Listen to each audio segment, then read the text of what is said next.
কাফেলা বাংলাদেশ জামাত ইসলামী চট্টগ্রাম সদর থানার অন্তর্গত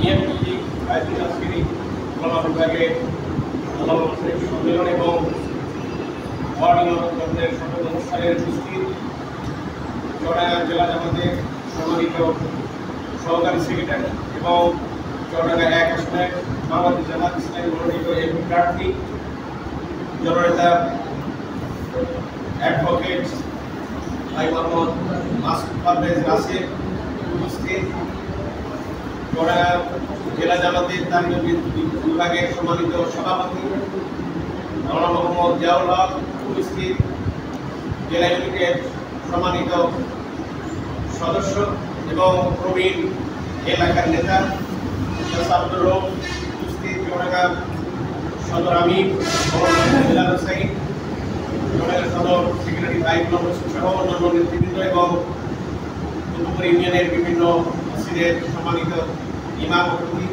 সকলের আরো একবার আন্তরিক সালাম। আসসালামু আলাইকুম ওয়া রাহমাতুল্লাহি ওয়া বারাকাতুহু। ওয়া আলাইকুম আসসালাম।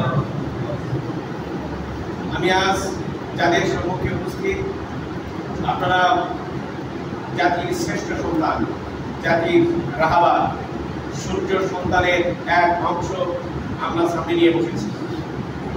আমাদের দায়িত্ব এবং কর্তব্য মহান আল্লাহ রাব্বুল আলামিন আগেই জানিয়েছেন। পৃথিবীর যখন এসেছিলাম সূচনা লগ্নে আমাদের পৃথিবীর অগ্রযাত্রার একেবারেই সূচনা লগ্নেই আমাদেরকে বলা হয়েছিল আলাস্তু বিরাব্বিকুম, আমরা অকপটে স্বীকার করে বলেছিলাম ক্বালু বালা।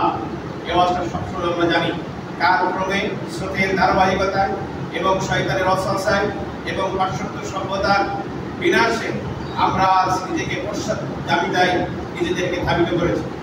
আসলে উচিত ছিল আজকে যে চেয়ারগুলোতে আপনারা দেখতে পাচ্ছেন এখানে বেশিরভাগ জেনারেল শিক্ষিত মানুষ, জেনারেল শিক্ষিত, অথচ আজকে এই ইসলামের পতাকাবাহী ঝান্ডাবাহী যে পতাকা, এই পতাকা উড্ডীন করবার জন্য সর্বপ্রথম যারা এগিয়ে আসার দরকার ছিল এরা হচ্ছে সমাজের আলেম সমাজ, দেশের এবং আন্তর্জাতিক পর্যায়ের আলেম সমাজদের অগ্রণী ভূমিকা পালন করার অনস্বীকার্য দরকার ছিল, কথা ঠিক কিনা?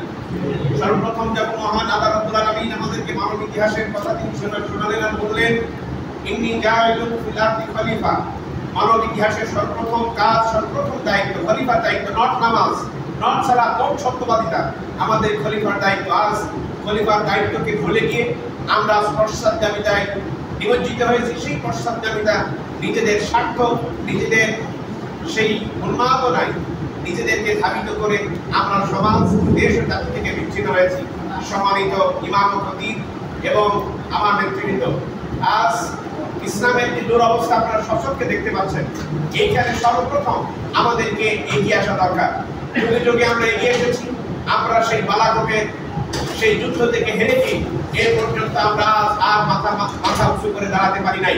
সুতরাং সময় এসেছে, সুযোগ এসেছে, আমরা যে ধরনের মানুষ না কেন, পীর পয়গম্বর সমস্ত ইসলামী দল আমরা এক হয়ে মহান আল্লাহ রাব্বুল আলামিনের তাওহীদ যেন এই বাংলার জমিনে নয়, আল্লাহর জমিনে যদি আমরা প্রতিষ্ঠা করতে পারি, আল্লাহ পাক তৌফিক দান করুন। আমরা সকলে বলছি আল্লাহুম্মা আমিন। কনসুলেশনে সেই কথাটাই স্মরণ করে নিতে আমার কথা শেষ করতে চাই। আল্লাহ রাব্বুল আলামিন বলছেন ওয়াতাসিমু বিহাবলিল্লাহি জামিআন ওয়া লা তাফাররাকু, তোমরা আমার রজ্জুকে এক শক্ত করে আঁকড়ে ধরো এবং পরস্পর যেন বিচ্ছিন্ন হয় না। আমরা যেন আল্লাহর রজ্জুকে কোরআন হাদিসে রজ্জুকে শক্ত করে ধরে দল মত নির্বিশেষে এক অভিন্ন হয়ে এক প্ল্যাটফর্মে এসে আল্লাহর জমিনে আল্লাহর দ্বীন প্রতিষ্ঠা করতে পারি। আল্লাহ পাক তৌফিক দান করুন। আমরা সকলে বলছি আল্লাহুম্মা আমিন। ওয়া মা তাওফীক ইল্লা বিল্লাহ, আলাইহি তাওয়াক্কালতু ইলাইহি উনীব। আসসালামু আলাইকুম ওয়া রাহমাতুল্লাহ।